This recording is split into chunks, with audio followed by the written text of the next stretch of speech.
Storytelling is what you do when you've got your fundamentals right. Your fundamentals have got to start with knowing what your cost of goods is, what's the cost of getting to market, what's the cost of all of those things. And that's the step that lots of people skip. I wrote this silly throwaway post on LinkedIn once where I said, how to make money in wine is learn to use Excel, learn to use spreadsheets, which, by the way, I can't do very well. I'm not very good on spreadsheets. Sit back and grab a glass. It's Wine Talks with Paul K. Hey, welcome to Wine Talks with Paul K. And we are in studio today in beautiful Southern California, about to have a conversation with Felicity Carter all the way out in Germany. Introductions in just a minute. Hey, have a listen to or watch an episode I just put out with Max Riedel, the famed 11th generation owner of the Riedel Glassware Company. Incredible insight and wisdom into bringing 11 generations to the table. But not while we're here. We're here to have a conversation with Felicity Carter. She is the founder of Drinks Insider, as well as the communications director of Arini Global. Welcome to the show. It's nice to be here. And we're out in Germany. What part of Germany are we at? It's a place called Neustadt an der Weinstraße, which means new town on the wine road. It's the wine capital of the Rhineland Pfalz region. So we're part of the Vosges Mountains. I'm on the border with Alsace, so very close to France. Oh, wow. That's a great spot to be. I love that area. Yeah, I just had the Master Somm on the show, Stephanie Henn. She is the Master Somm and a curator up in Hamburg at a 5-star hotel and I think it's a 3-star restaurant. It's really interesting stuff about what was happening tourist-wise in that part of the country, part of the world, and as well as sort of the consumption of wine. But I was trying to pin down Felicity Carter as to her objective with Drinks Insider and then your work with Arini Global. Just tell me a little bit about what you're trying to do with this. So Arini Global is a think tank. It was founded by somebody who's part of the, Nicole Rollet, who was part of the Davos set. And she was like, we don't discuss these big issues in wine. And she found Pauline Vicard, who's French, very brilliant. And basically what Arini does is it researches fine wine, the fine wine market, the consumers, high net worth individuals, but also asks big questions like what if wine loses its social license to operate, does a lot of events, a lot of publications, things like that. So it's very, very interesting work. Drinks Insider is my own consultancy. I founded a year ago. So I've got a podcast and I've got a newsletter and I also do sort of advisory work quietly. I do a lot of research into export markets and things like that. I do a lot of speaking, a lot of mentoring, a lot of, work going into companies and looking at their editorial strategies, things like that. Yeah, it's interesting. Let's just kind of sit on that for a second. I just want to talk to the listeners and the viewers about that kind of work because the social network world, obviously communication and PR has changed radically in the last 5 years, 10 years for sure. But even the last months, the way AI has changed the way you can put out communication and how fast you can do it.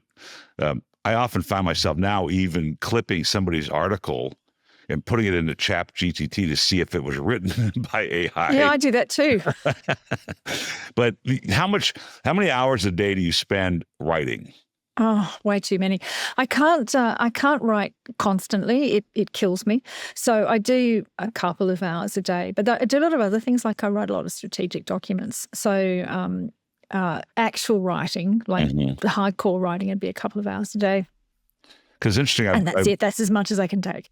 Well, it's hard and it's taxing. And I just spent the summer down at the beach and I was telling my wife this morning, I said, it was so hard to not to be distracted. And so with all kinds of distractions, right? We had the grandkids with us there. You hear noise in the background and that immediately dislodges me and just derails me from what I'm trying to focus on. See, I don't need distractions to be derailed. I can just be derailed because I'm finding it difficult. And just do it on your own. I can do it all on my own. Right? Yeah, I don't need distractions. Because you want to make a point. And the thing that's interesting is I was using AI a lot when I was producing some of the text. It's very effective to, for instance, take a show like this, put it into the AI, let it transcribe it, let it come up with some marketing points.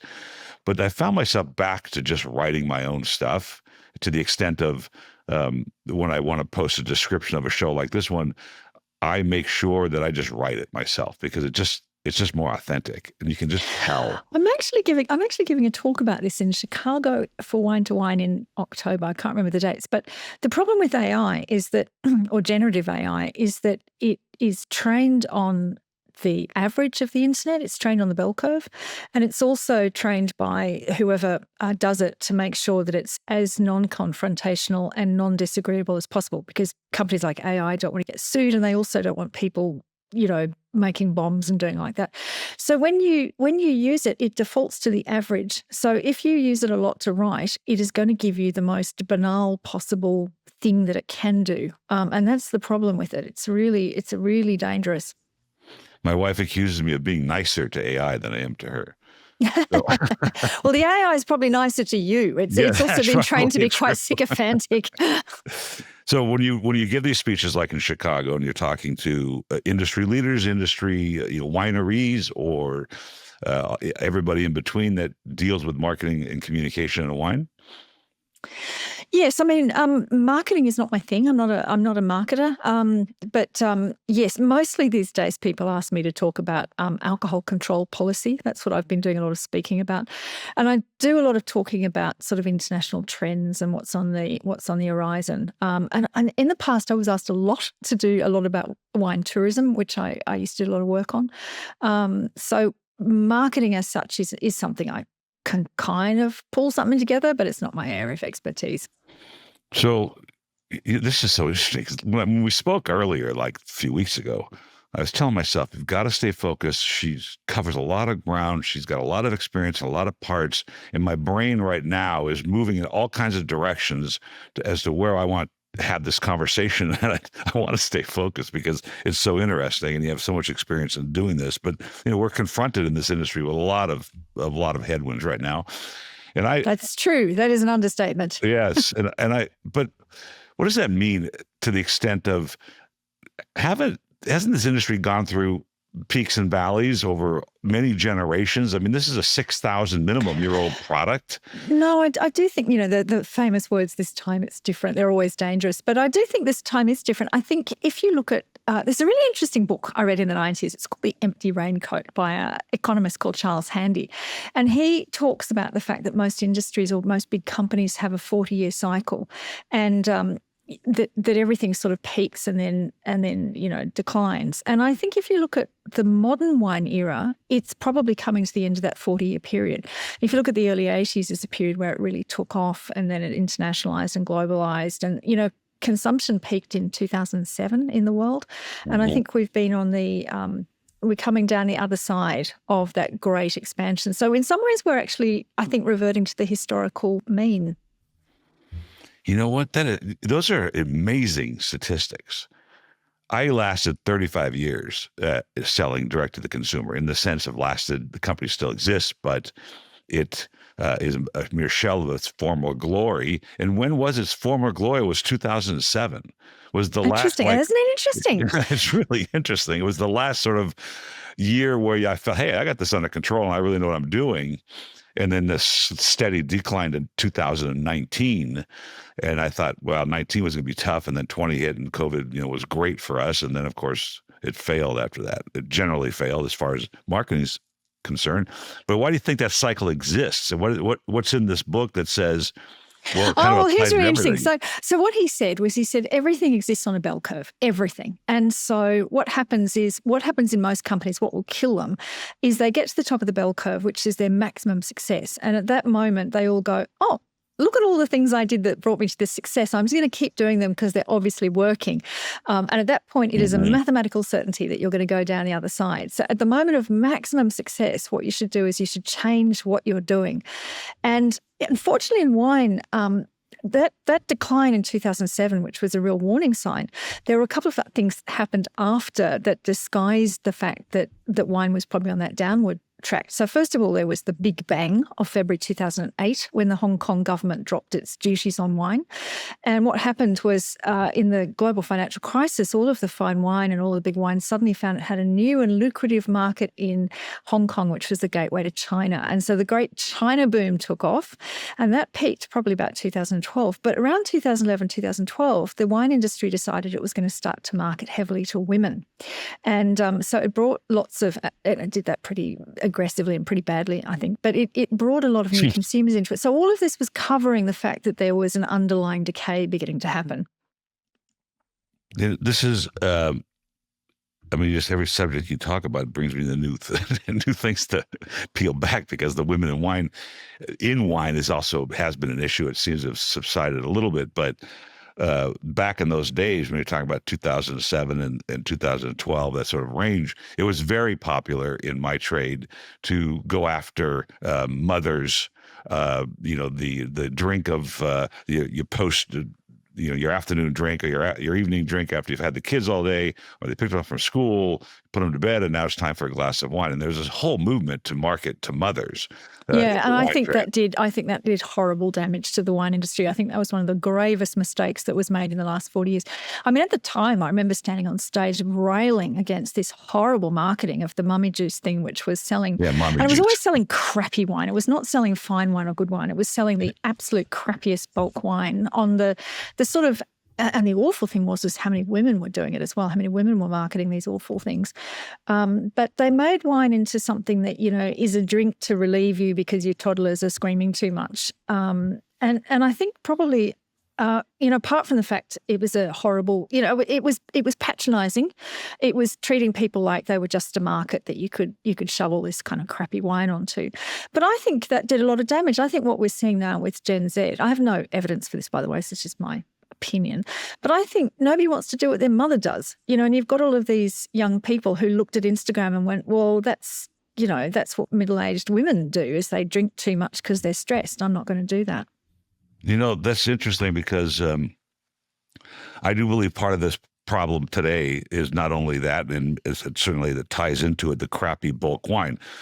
And just from a buying standpoint, my club originally was founded on the idea that there's always something interesting in the catacombs of wineries that you could buy and sell that were good. And I could tell you 1,000 stories about how Trader Joe's got started. For a matter of fact, here in America, that was really their premise. They would buy the last 2,000 cases of somebody's vintage and put it out there, and this is all we have. And that actually existed. Then came these 50 cent a liter crap wine from Spain and all over the world that they'd bring to New York, bottle up in a billion brands and put out in the street. And I think that's a lot to do with sort of the sour, pun intended, taste for wine in certain regards. Because how many times can you fool the consumer into a bottle literally called mommy juice? And that innovation, and this is what drives me crazy about it right now. We'll probably get into this in a second, but that I don't consider that innovation. But there's a lot of people that will say, "Hey, we're being innovative. We're calling it mommy juice," or "We're what's the latest one?" There's one for Gen Zs where you, for instance, the wine's crap. It's just not any good. But they labeled it and packaged it so that it might attract a generation, and I don't think that's what wine is. And maybe Arena Global has peeled that back a little bit as to, what's happening with the finer wine. Well, wine is lots of things. And if you're talking about, entry-level products, it's a fact that at an entry level, you need things that are much sweeter and, than the wine trade certainly likes. I think there's, I have no objection. I have to say, I have no objection to crappy wine. I grew up drinking crappy wine, big brand wine, but I really object to rip-off wine. And I think a lot of that sort of wine that was, shoved at women under the guise of empowerment was really poor quality and priced as though it wasn't. Do you think that the dynamic of the wine marketplace right now is partially in trouble because the change is much more rapid than it used to be? And I'll give you an example. I used to mail 1 million pieces of mail a year, and I knew what the response was going to be. And when I got the response, I knew how to strategize for the next mailer, and I would send out another 300,000 and wait for the results to come. That doesn't exist anymore. It happens immediately, and it's a radical change. And I'll highlight it by my niece started a new salad dressing company, and man, she put that thing on TikTok, and it just rocketed. And of course, now the organic part of that is slowing down, and the orders aren't coming in as prolifically because it's so dynamic out there right now, and the messaging as well is so dynamic to the consumer. Do you think that some of this has to do with that? No, I don't actually. It's interesting. I don't, because I think if that were the case, what you'd see lots of brand switching within the category. You'd see people pick up something and then they try something else. You wouldn't see them abandon the category, which is what's happening. I mean, it's like, with sauce or salad dressing. Are people giving up sauce or salad dressing? No, they're probably getting something new instead. But what we're seeing in wine is we're seeing people leaving it wholesale. I think that's a different thing. People leaving product, abandoning the product line, or abandoning. No, I think they're abandoning the category. Yeah. So for two reasons. So I think you're just seeing people aging out. I think a lot of what's happening is you're seeing people aging out of it. So you're seeing the very heavy consumers, which is the baby boomers, and a lot of them are just giving up. Because they have to, because their doctors are telling them to, or because they're dying, or because they're alcohol is just affecting their sleep or whatever. So you're seeing that natural attrition. But of course, they were called the baby boomer for a reason. It is a really big demographic group, and the demographic groups underneath them aren't big enough to make up for that. Gen X is a much smaller generation. I mean, I'm Gen X, and my generation drinks wine enthusiastically, but it's not enough to counter for the lack of the baby boomers. And then you get millennials, which is a much bigger generation, but they haven't yet moved into their high spending life phase yet. And then what you're seeing is the next generation, Gen Z, who are not that interested in it, who aren't. They're a much bigger generation as well, but they're not showing the same interest in it. So some of this is demographic movement, I think. Is this high spending rejection? Do you think it has something to do with, like you said earlier, for an earlier generation, I don't want to do what my mother did? Yeah, I think there's lots of things. I think there's lots and lots of, one thing that you can't, in the United States, that you can't move past is the fact that the distribution bottleneck is so narrow. And so you've got a very few companies that are selling, that are really dominating the shelves. And are those products the ones that are the most exciting for consumers? One thing that's really interesting at the retail level is that a lot of products now look exactly the same, because those big companies are all benchmarking. They're all looking at what everyone else is doing, and they're saying, well, this one's really successful. Let's see if we can, come close to it. So in a funny way, the wine market is homogenizing at that level that most people enter the category and discover it. So it's not very exciting. I mean, the congestion is phenomenal. And that's why this is the part that's kind of interesting. Maybe we can peel this back a little bit. I had this question I asked winemakers that have been doing this for a while, and that is, let's just pretend, if it's even possible, that profit has nothing to do with this. And what I'm suggesting there is there's a balance between this ethereal product, which represents history and culture and all the things that come with a proper glass of wine. But as Irene Global and Pauline mentioned on my show, it's always been driven by consumerism. Yeah. And so just like White Zinfandel was the entry-level drink in 1974, and who knows what it is today, White Claw or just sweet, Josh or Apothic Red. But what if there's no profit? Would it be different? Or is that just way too philosophical to try and figure out? You have to the economic model would be so different that so how would it work if there was no profit? You mean people could just produce what they like and don't have to worry about the market? I suppose that is the basis of it. They would just produce what let's just say that if ethically they were just producing what the land was going to give them. And well, you know what? We've done a lot of that. All of the people who entered the wine market in the 80s and 90s who are all aging out now, most of them did that, and it's actually turned out to be a bit disastrous. Pauline is quite right. The market supplies a lot of discipline. Like when people think of the market, they're always thinking of the mass market, and they're thinking of, you know, the entry level. But actually, at all levels, the market is what gives you tremendous discipline. I mean, Bordeaux is a perfect example of that. Bordeaux only exists and only became a fine wine area because they had the port and they could see what was leaving the port, and they could see that all these wines from the southwest were making off like bandits when they hit the shores in the UK. So Bordeaux actually closed the port to all of those other producers and began to ramp up their own production. And from when they started doing that to when, you know, British taste changed or Dutch taste changed, they changed the market. They changed what they did. So commerce by itself is not a bad thing. Commerce can actually drive things in a really good direction. I think where if you're talking about if it's only consumerism, then you get the lowest common denominator. Well, that was well thought out what I just said. With Pauline, when Pauline was on the show, I had Ms. Roulet on the show as well. She was in studio here actually.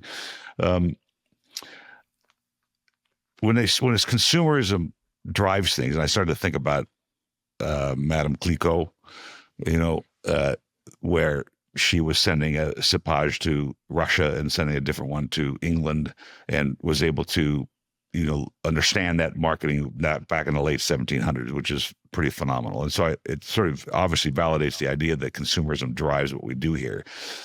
But I'd wonder then maybe my romantic view of wine has been developed by the commerce changes. In other words, you were talking about Bordeaux. I mean, they were suffering greatly at some point in time, and now it's a romantic thing. My dad used to say the French have learned how to romanticize wine. So taking it past the consumer side and making you feel like there's something extra here that you're drinking. And I had a bottle of 2010 Chateau Montrose last night. I mean, it was incredible, right? And I feel like I'm participating in this history by drinking this wine. Is that something that this generation, the Gen Zs and the millennials, just don't really care about? Look, I always say, people always bring up this thing about sustainability and tradition. And the thing I always say is people don't choose products based on any of those things. Those things give them the reasons they explain to themselves why they've chosen them. People buy things primarily because they like the taste of it, or, you know, it suits them in some way. And then all of the other stuff is window dressing to make them feel good about their choices. You can't sell something just because it's traditional. If that were true, the antiques market would not be in a slump. Yeah. You have to sell it based on that's the thing people tell themselves, but it's not the real reason they're buying it. That's a really good point. We're trying to sell my in-laws estate, and I remember we bought this beautiful china cabinet at auction years ago, and I'm an auction nut. And love going to the Paris flea market type, right? Yeah, me too. Nobody wants it. Yeah. Well, my whole house is full of antiques that I bought on eBay at unbelievable prices because nobody wants it. Yeah. You know, I've got a mahogany desk from 1780. You can't buy mahogany. I mean, mahogany is, you know, an endangered wood, but you can't buy a mahogany table for 190 euros, which is what I paid for it. You can't buy an inlaid Italian table for the 400 euros I paid for that either. You know, you don't buy things because it's traditional. That's the excuse you tell yourself for why you bought it. I guess that's why when people come to our house, the younger generation, they go, gee, it's like a museum in here. Yeah, that's right. They got very brown. So do you think then that the wine industry, I mean, I was looking for solutions, and there aren't any real solutions. I mean, there are lots of solutions. There are lots of solutions. It's just the romanticism stands in the way often of that. So there's lots of people, for example, there's new DTC software, which is allowing people to do really interesting things. Mm-hmm. And I've heard, so I've got a friend of mine who works in this area, and she was saying that, you know, she's been migrating people to new websites, and people hundreds of people in California just go, no, I want exactly what I had. I understand what I had. I don't want to learn a new system. And, she can talk until she's blue in the face about, well, it'll give you more flexibility and it'll tell you if you're about to lose a customer. You can tell by buying patterns if a customer's about to drop out. You can tell when they're ready to buy something new. And so there's things like that people can do. And they're almost willfully choosing not to because, again, there's this whole romantic idea about, the thing should sell itself and, blah, blah, blah, blah, blah. I think there are things and also making products that, that there's not enough of those gateway products, the products that everybody who cares about wine absolutely wants to vomit when they hear about are actually the things that open doors, right? So there's a product at the moment called XXL. I don't know if they still make it from wine from Moldova, but it was made from, I think, it was one of those aromatic wines with muscat. From Moldova, and they've put aromatized fruit juice through it. So in Georgia, they sell it with aromatized peach juice, and they do that. And this has been flying off the shelf in less than a couple of years. It's gone to being a 2 million case brand because it's if you've got the taste buds of a 19 or 20-year-old, wine is just too bitter. It's bitter. It needs to be sweetened in some way. And so they went, all right, well, let's do that. But everyone else is going, when are they going to embrace tradition? Don't they care about sustainability? When are they going to buy my $60 wine? It's not going to happen. I will not. Well, the number one selling flavor of Stella Rosa, which is from my good friends, the Riboli family, was the chili pineapple flavor over the holidays. That's right. Right. It's doing really well. That crawls under my skin, but I get it. I'm a marketeer. Well, how do you feel about the fact that the Romans used to put pepper and honey in their wine? Well, I suppose, but that had to be to cut the bitterness and the flavor character, right? There's just two things I wanted to just sort of jump on here. One of them was it'll sell itself. And I was reading a book on Burgundy, and this is one of my dad's books, so it was probably published in the 50s or 60s. And it talked about an appellation meeting with some winery, with the vintners. And one vintner said that, we shouldn't allow in our appellation marketing or advertising, because if we build a better product, European. people will just come buy it. And I thought, okay, that's probably nearsighted in the world. But it's interesting that going back to the 30s, that mentality existed. It kind of exists today. But the other thing you said, which is this DTC software. Now, my last full year in business, I sent 33 million emails, but I created probably 300. You can understand this: promo codes, advertising, text, graphics. All had to be created 300 times. But a lot of that millions of emails was created by the system on its own, based on the path of the consumer when they're on the website and its interpretation of whether they were a high intent, low intent, gift, whatever they're trying to do. And so it would try to sort through their clicking through my site to determine where these people were and then try to save them. And before I sold the company, I was in the midst of making a new website and database, because my database that we wrote in 1993 that ran on DOS was still infinitely more capable in its flexibility than the stuff that was on the market at the time. Oh, interesting. It was really. So should you have spent your life selling wine, Paul, or should you have been designing database software? Well, I had a software company. Did you waste your life? Is this? No, because I thank my father every day. You can see my dad right there in that 1975 photograph for putting me in this industry, because I love the industry. But here's something that's interesting, and maybe this sort of defines what you're saying. Famous master of wine, friend of mine, called me and says, Paul, I got no response on my last email, none, zero. Now, he's a credible MW. And I said, well, send me the email you sent and show me your website. And it's like, it's just so old. I mean, it's maybe from, my first website, 1997, it almost looked that old. And so his credential at this point in time is failing him radically when it comes to trying to sell something. And he was not willing to spend the time it took to fix the website or even the email, because it looked like somebody created it in an old version of Word, 20 years ago. So I'm wondering if that's resistance is part of what you run into with Arena Global and your Drinks Insider consulting.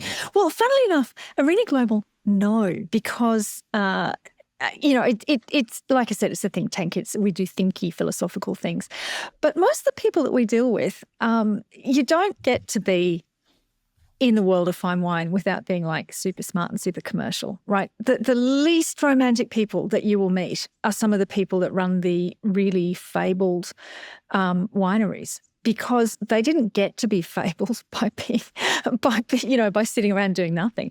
They know a lot about how the market works and how to take care of customers. It's a different segment of the market that they're usually, and they hire the best commercial brains to do that. They take all of that stuff very, very seriously.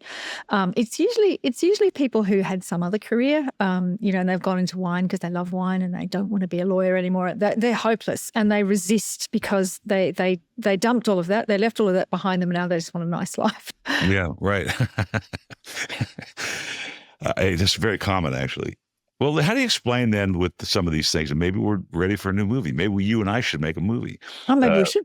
These the three sort of market-changing events that I lived through doing this was of course the Judgment of Paris, with my father's store. I mean, Jim Barrett used to come into the store all the time. Warren Winiarski slept in my father's home when I was a kid, back then in the romantic days of Napa wines. Sideways, radically changed consumption of Merlot, obviously, and Pinot Noir. I couldn't find Pinot Noir here in Southern California worth a damn at that time. And of course, Morley Safer's 1990 Mediterranean diet conversation on 60. French paradox. Yeah, the French paradox. So those things had radical implications in the marketing of wine. And I would suspect raised the awareness of wine at the same time. Well, I think you've left one out. I think there was a really big thing that happened around the turn of the century, which people are embarrassed by now. But I think the emergence of Two Buck Chuck and Yellowtail actually changed the entire market because, Two Buck Chuck was so cheap that, and they used to do different batches depending on what was on sale. And so you could get a really good batch of it or you could get a really terrible batch of it. Mm-hmm. And because it was only like, whatever it was, $2, people could take a risk. And it could be really lousy and it didn't matter. They hadn't lost anything. And that brought a lot of people into wine. Whereas now it's going to cost you $15 and you're taking a risk because it might suck. You can forgive $2, but you can't forgive $15. Yeah. And I think those two wines, which in their day weren't the byword for crap that they are now. I think Yellowtail was a lot better back in the day. But, those two things brought a whole new lot of Gen X into wine. Well, you're right. That was 2004, I think, when Charles Shaw came out.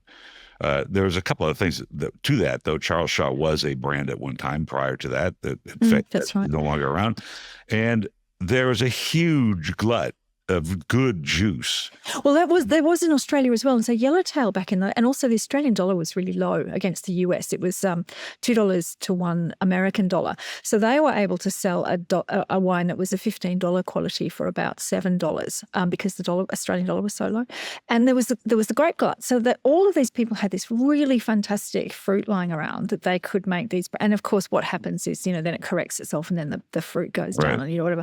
But, there's that opportunity today. There's a lot of really, really good fruit lying around. Not enough white, unfortunately. It's all red. But, there's that possibility right there. There's a lot. Well, to highlight the 2004 situation, I actually had vineyard land in Paso Robles. I never planted it because I didn't realize when I bought it how expensive it was to plant. But the guy behind me had 60 acres and it just hung there. There was no contracts and nobody wanted it. There was so many grapes on the marketplace. And so Two Buck Chuck at that time was actually probably pretty palatable. And as you mentioned, that ebbs and flows and the way market, is such a slow industry and it takes time to catch up and then realize that the market's changed again, that now I don't think it's the same quality of juice.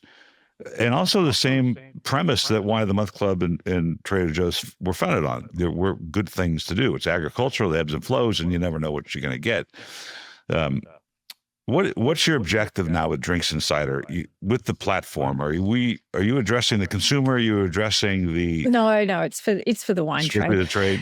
Yeah, it's strictly the trade. So I'm in the middle of writing a white paper that I'm going to finish someday soon on Yes. the alcohol control issue and alcohol and what's going on. And I'm going to make some recommendations. So that's my big project at the moment. I'm hoping to get that finished pretty soon. So I'm going to do more of that. I'm going to do more writing of reports and writing of market analysis. It's not very interesting, is it? But I actually find it quite interesting. So I like seeing if I can see something that other people can't see and putting it down on paper. I think you're doing a good job of that. Oh, thanks, Paul. But that is to help guide the trade, whether I'm a maker or a marketeer or DTC company, whatever information you can research and bring to the table in Drinks Insiders is to help me understand maybe where to I'm help at. you make money. That's my goal. That's my stated goal. Drinks Insider is there to help people make money, because I don't think we talk enough about that. We all, we tiptoe around everyone talks about how broke they are, right? But we tiptoe around the profitability and the money-making discussion. And there's this awful idea that everybody's got, which is that being in wine sort of automatically means you're not supposed to make money. There's all these jokes about how do you make a fortune in wine, start with a bigger fortune. And I find all of that really offensive. I think, no, if you're going to do it properly. Yeah. And I'm going to find out all the ways that you can make money, and I'm going to write them down and people can come and find out what I've found out. One of the things that that's going around, and I say it all the time. In fact, I had a conversation when I sold my company. It's already being sold again. And I'm sure it's not because they were making too much money the last go around. And I was talking to the owner, and I said, maybe it's the fact that you guys, the previous buyer, have just diluted the story. Now, I don't know if my story is valid anymore, the story of the club, my dad, the whole thing. If that sells wine, we don't know that yet. But how do you feel about the concept of that wine is about storytelling? I mean, most product is, but do you think that's just we're just beating a dead horse at this point, and it's going to be strictly metric marketing and trying to find the best way to acquisition? Look, it depends. It depends on what you're talking about. So again, I've done my workshops on storytelling, and they're all very interesting. Storytelling is what you do when you've got your fundamentals right. Your fundamentals have got to start with knowing what your cost of goods is, what's the cost of getting to market, what's the cost of all of those things. And that's the step that lots of people skip. And actually, I wrote this silly throwaway post on LinkedIn once where I said, how to make money in wine is learn to use Excel, learn to use spreadsheets, which, by the way, I can't do very well. I'm not very good on spreadsheets. But, learn basic accounting. And everybody, I've never had such sort of rage come back at me. People thought that I meant, make winemaking by spreadsheet, but I wasn't. I was like, all these people I've interviewed, I've been a business journalist for a very long time. And everybody who's done really well are people who understand spreadsheets and how to do basic accounting, and that is more important than anything else. You can have a lousy story, in an ideal world you wouldn't, but you can even have not very great branding. But if the market fit is right and the quality is right for the price, and you've got it in front of the right people, that's actually more important, I think. Well, that's why I married a CPA. Oh, well done. But since she doesn't watch the show, I can just say that. I'll tell you where story does become important is I've interviewed lots of people who, when they've lost their way, one of the things they've done is they've gone back and tried to look at why they did what they did in the first place. So the famous example of this is Krug. What's her name? Enriquez. Maggie Enriquez.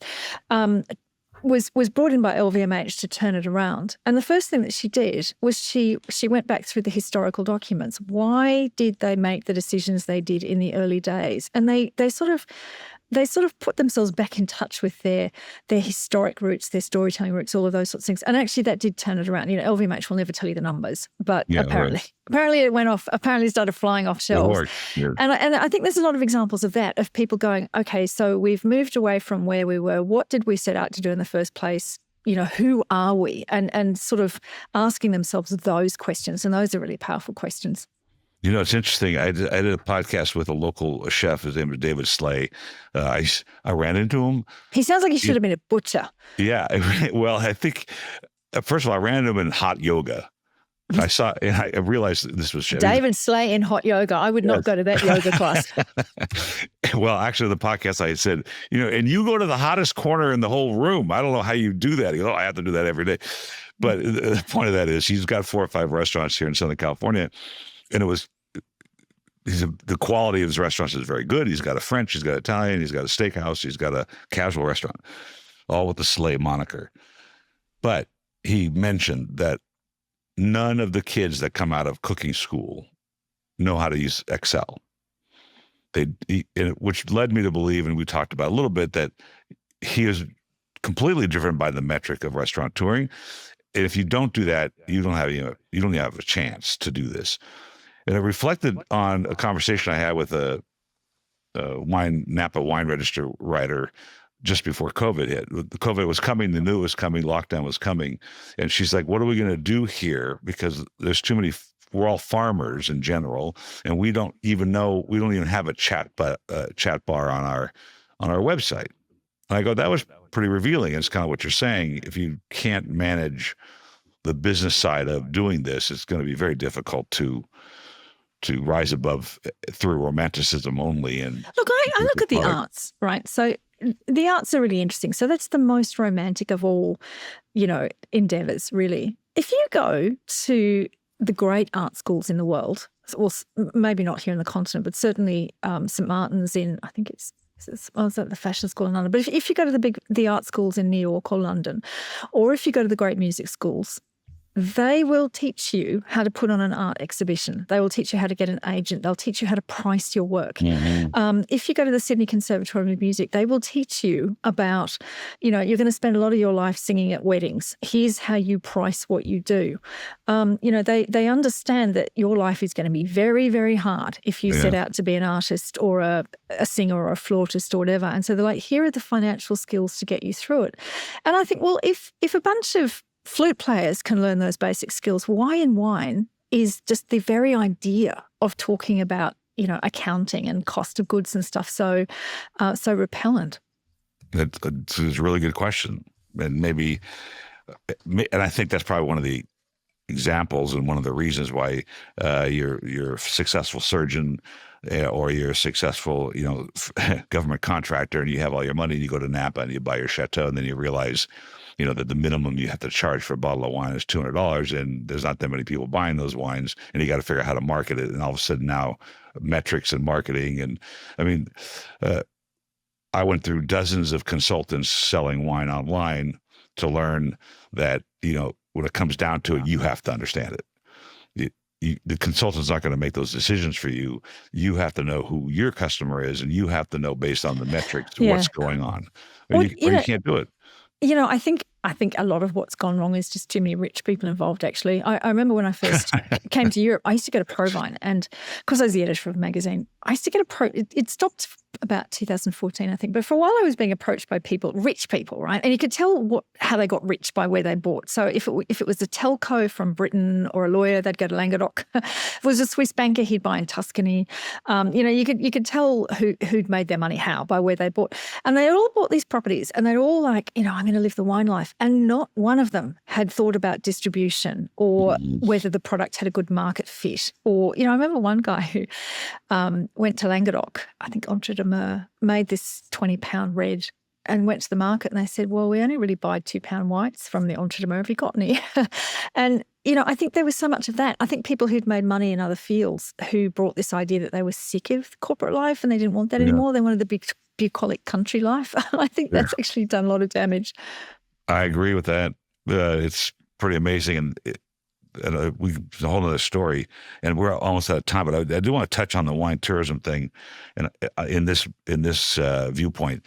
And that is, I do think that experiential side of wine is sort of coming back. And this patch here is Les Amis de Vin. My dad had a chapter, and people would come to dinner, and they would invite Robert Mondavi or Lawrence Bowser, even Harry Wass spoke a couple times to this group.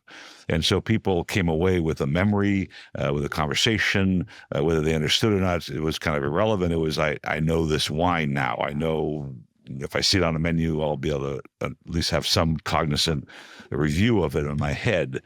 And so, tourism seems to have a little resurgent. And I just put on a trip. It was an accident. I just wanted to go to the Monaco Grand Prix. I brought this up yesterday, and all of a sudden I was in Piemonte and Bordeaux with 5 other couples.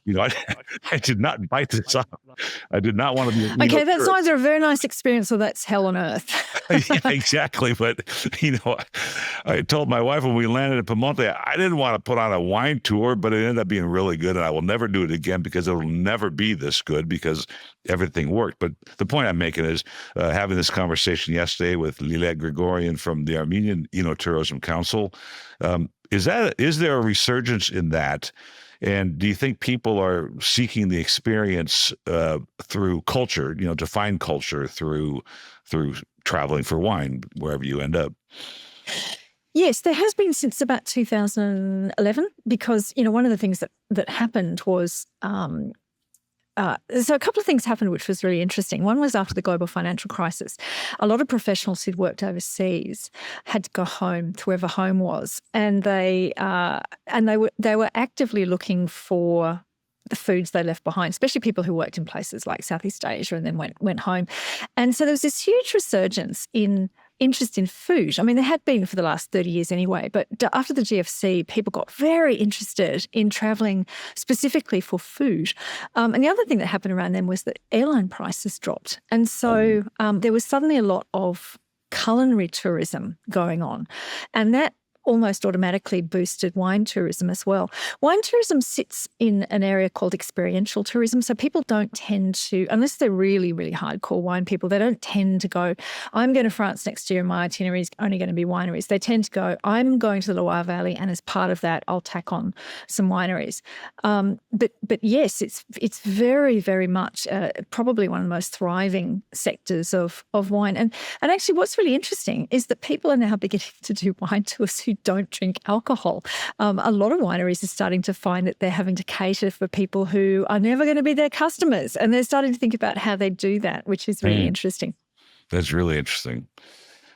Well, this has been a fabulous conversation, and I hope we can do it again. We have so much to talk about. I didn't even touch most of it. I just want to say one thing. So we've been talking a lot about the problems in wine and, about whatever. I just want to say I still think there's a lot of opportunity. I really do. I still think it is a vibrant, exciting area, and it's going through one of these terrible dips, and I think there'll be a big shakeout happening. But I think I still think there's a lot of really exciting things going on. That's interesting you said it, because in America, though the consumption volume of cases was off a little, I mean, it's always fascinates me because my studies in college was market research, and it was exactly this, following these numbers and trying to understand how they happened. But so we were down in consumption by I think it was 10%, but the actual dollars spent was higher. And it leads people to believe that we're drinking better. I'm not sure I believe that. It's just I think prices are up a little bit. But I agree with you. I don't see – I see the congestion. There was one thing I wanted to bring up that I didn't talk about, and you were talking about you walk down the market aisle and everybody's using the same metrics. Everybody's using the same trying to find this vision that's going to change the way they buy wine. They're going to grab that bottle or the other bottle. I mean, it's almost impossible to go to a supermarket in Los Angeles and not see a shelf talker on every single wine that's there. So it's kind of like, okay, so the first ones had shelf talkers or 4 or 5. You go to that, now they all have shelf talkers. So now what do you do? And one of the comments that was made 50 years ago to Mike Houlihan, who owned Barefoot Cellars or created Barefoot Cellars, and he came into my office in 1989, and I was young in the industry. And he says, I've got this idea. I've got this 40,000 gallons that somebody gave me. They owed me money, and now I got to market it. And I want to use the term Barefoot Cellars. And I got it from Davis Bynum. And I'm calling myself the Chateau Lafite, F-E-E-T, of California. And how well did that go down with? And I thought this was the stupidest thing. I called my dad. I said, "Dad, you won't believe this guy came in here, blah, blah, blah." And it becomes the biggest brand in America. And Gallo ends up buying it. But one of the comments that he made to me on a podcast later was, "Oh, so he didn't register the name." No. Okay, well, he used good. it because I had socks. We sold socks in my wine shop that had Chantal Lafitte on them. But the comment that was made to him in 1987 or 88 by the wine buyer for thrifty drugstores, which was this, large CVS type place back in the day, was, "I want to see that label as I'm walking down the aisle from at least 4 feet away. You need to be distinctive." And I thought, wow, that is the same thing that's happening today. And that's sort of the Gallo guerrilla marketing idea. But he designed a label with this barefoot stamp so that it was plain simple, but jumped off the shelf at the time and marketed like the Gallos did. And of course they ended up buying them. But I thought, wow, that if everybody's doing that now, then what happens? Now the whole shelf has got these. Now what we do is put little AI in it so it can call out to you by name. That's what we're going to do. I'm sure of it. They're already doing that with toys. So yeah, that's true. So who knows? But somebody will come up with something. Such a pleasure, and I hope we can do it again. Thank you, Paul. And good luck in Chicago. Thank you. Doesn't have the best rap these days in America, but they're be successful. Why is that? Am I going to be killed? Well, no, I don't think so. But it's actually cleaned up rather radically in the short order. Hear. Yes. So thanks for being Paul. on the show.